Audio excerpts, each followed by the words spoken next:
you can make that announcement. Yeah. You ready?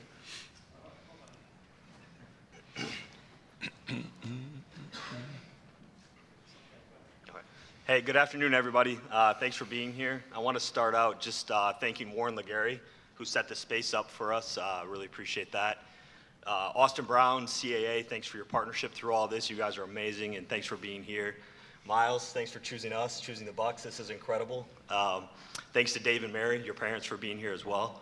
This is a big day for the Bucks, a huge day for our city, to welcome the Turner family to our family, for us to continue to sustain success and put ourselves in a position to compete for championships, which we've done for near a decade now.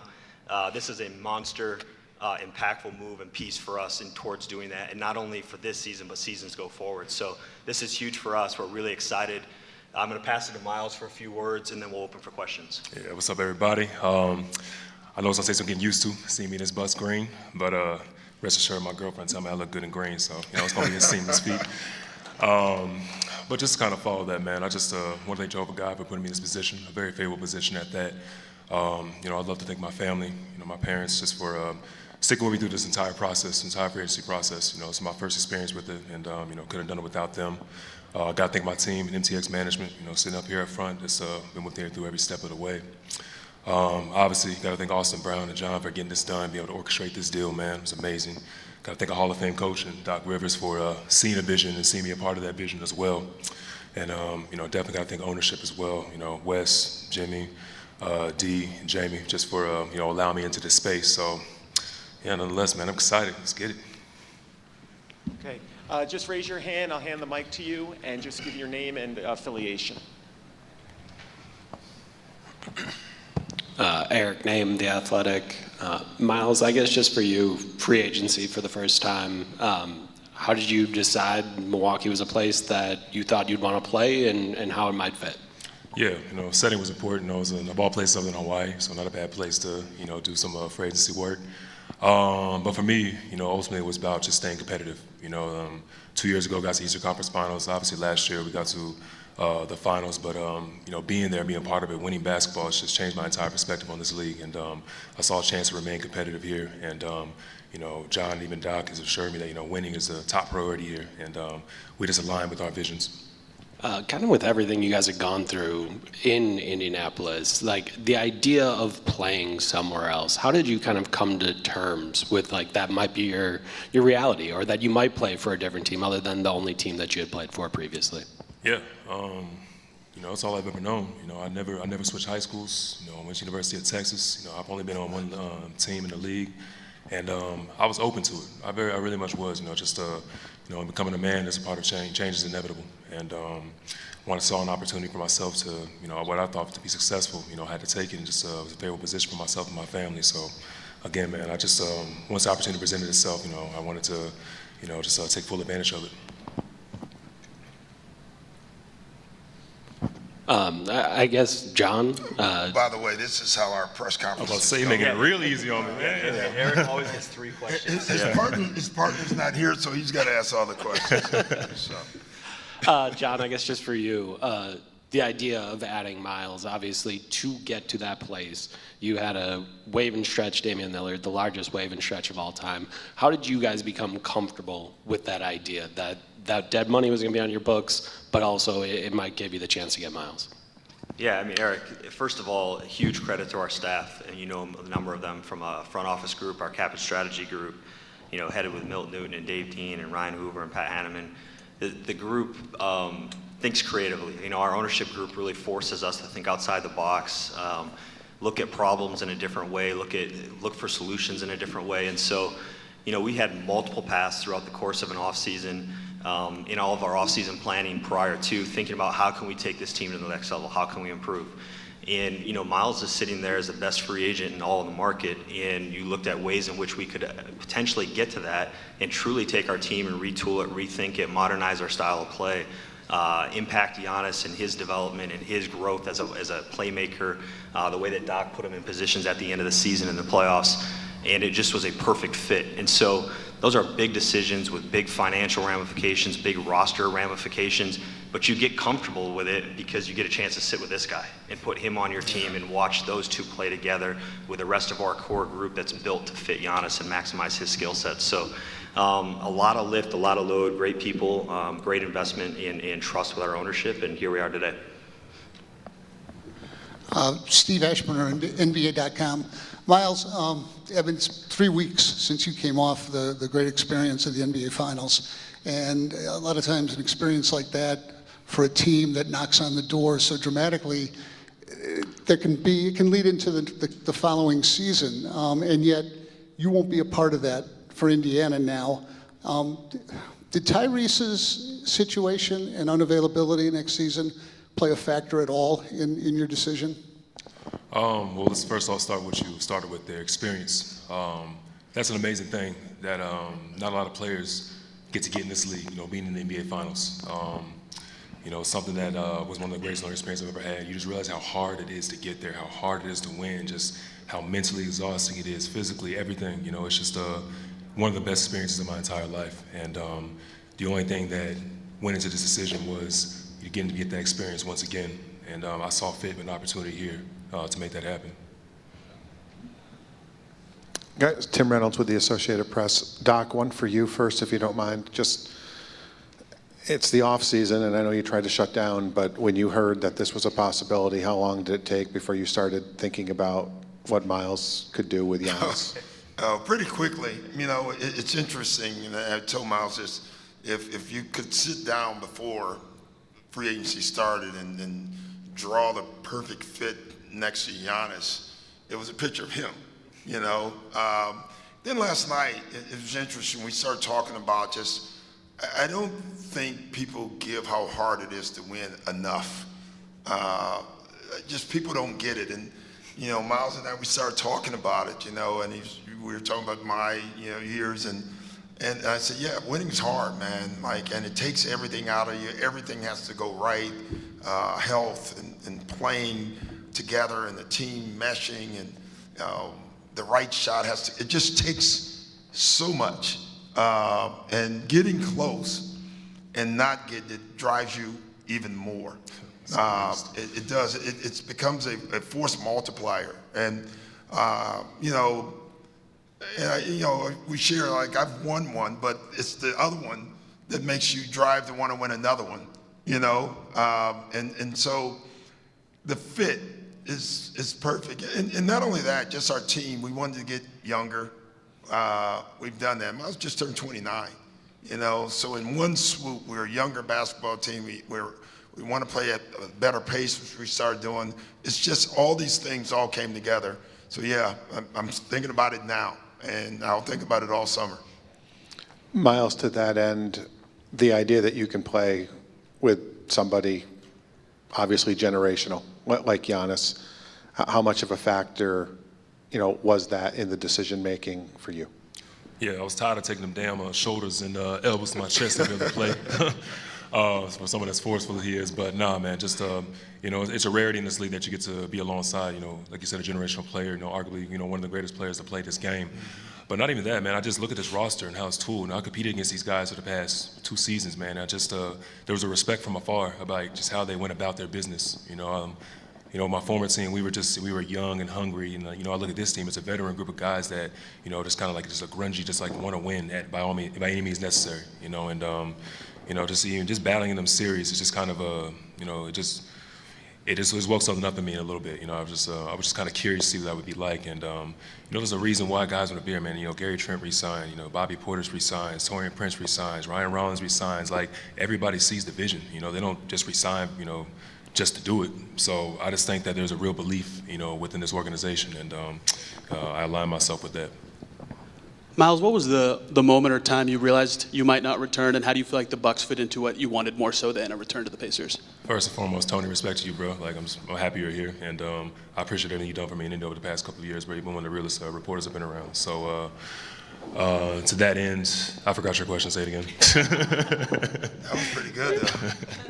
What was the moment or time you realized that returning might not be the right thing for you, and what made the Bucks the right choice instead of a return?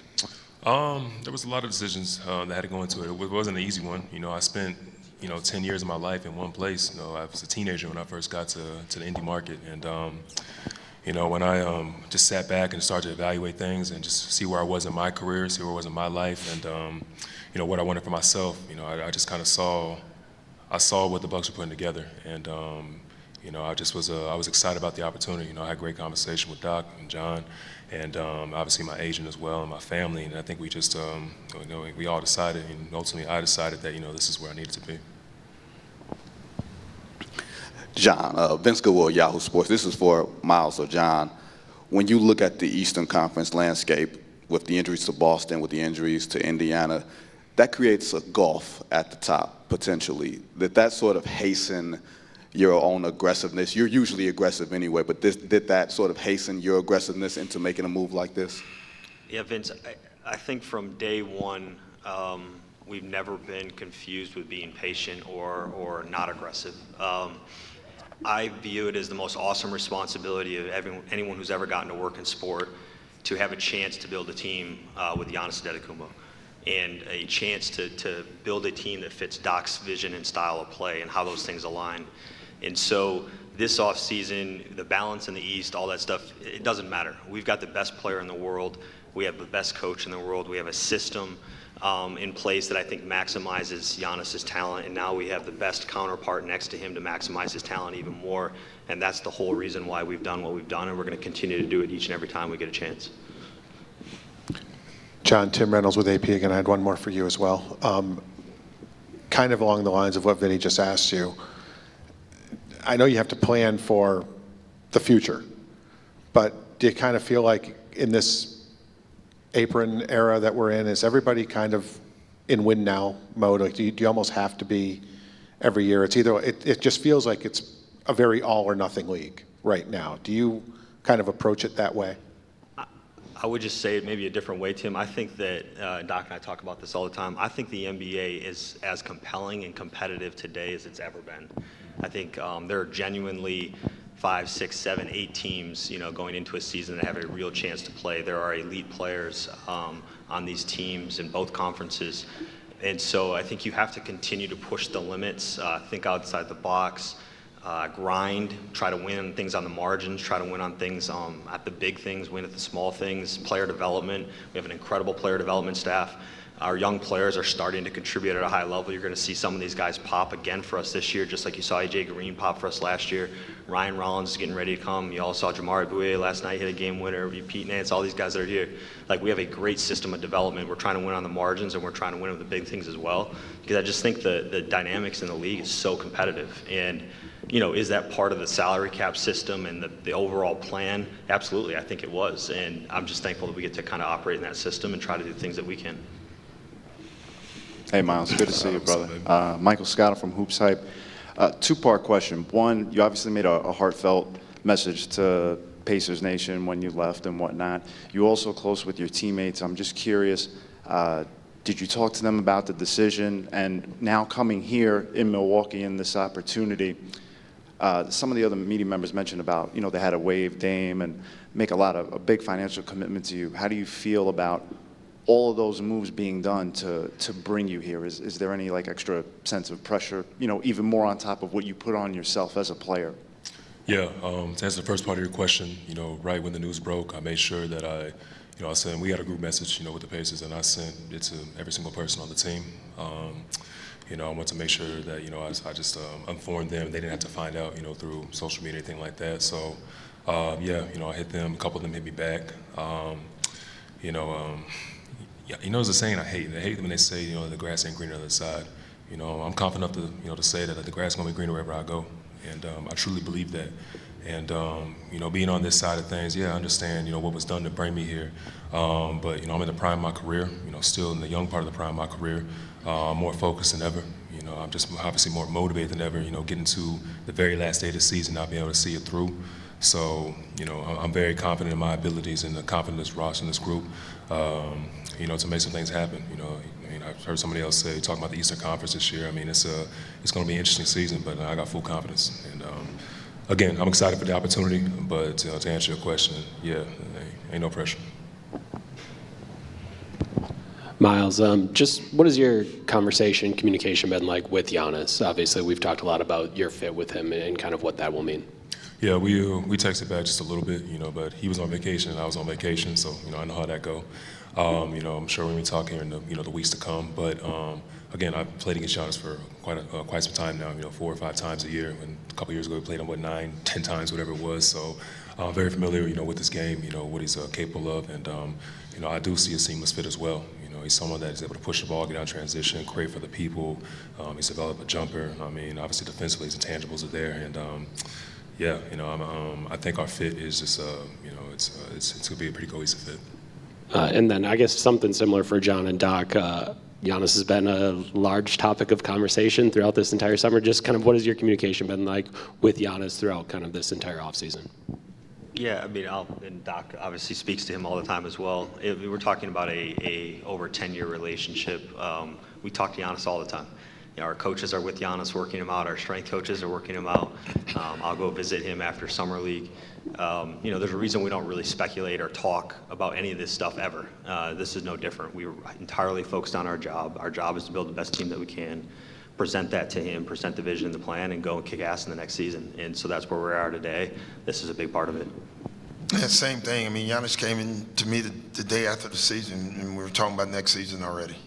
So there's far more talk outside of Milwaukee than there is inside of Milwaukee. Giannis loves Milwaukee. We love Giannis, and it's been a great relationship. It really has. We've had some of our young guys were in Greece already playing with them. I think we have 6 or 7 guys go down, several coaches. So we are communicating a lot, and it's about next year, and it's about winning. Howard Beck from The Ringer for John and for Doc. With the loss of Dame, how are you guys feeling about the situation at point guard and with playmaking overall? Do you think there may still be more work to be done between now and training camp? Yeah, I don't know. I like our team. I really do. I like all the guys that we brought back.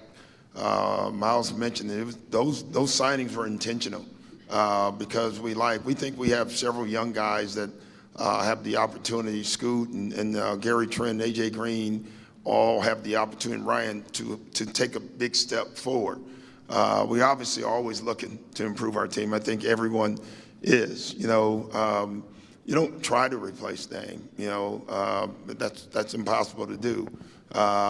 You just try to make your team different and better, and try to fit in the way we want to play. We made a decision. We want to play a little differently. We want to play faster. And we felt like there's certain things we had to do that, and we feel like we're doing that. Myles, you obviously made this choice knowing it was the best for you, but did you sense there was any negotiations you liked with the Pacers, and how hard was it for you to walk away from them?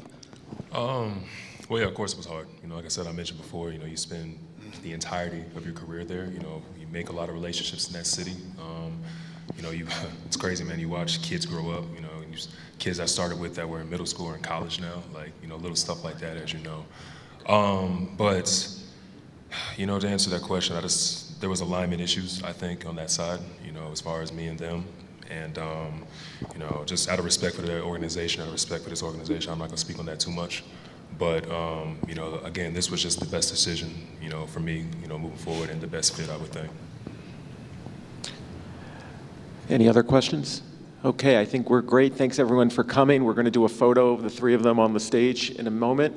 Myles, thank you very much for being here, and John and Doc. So thank you, everyone. Thanks, everybody. Thanks, guys. All right. Thank you.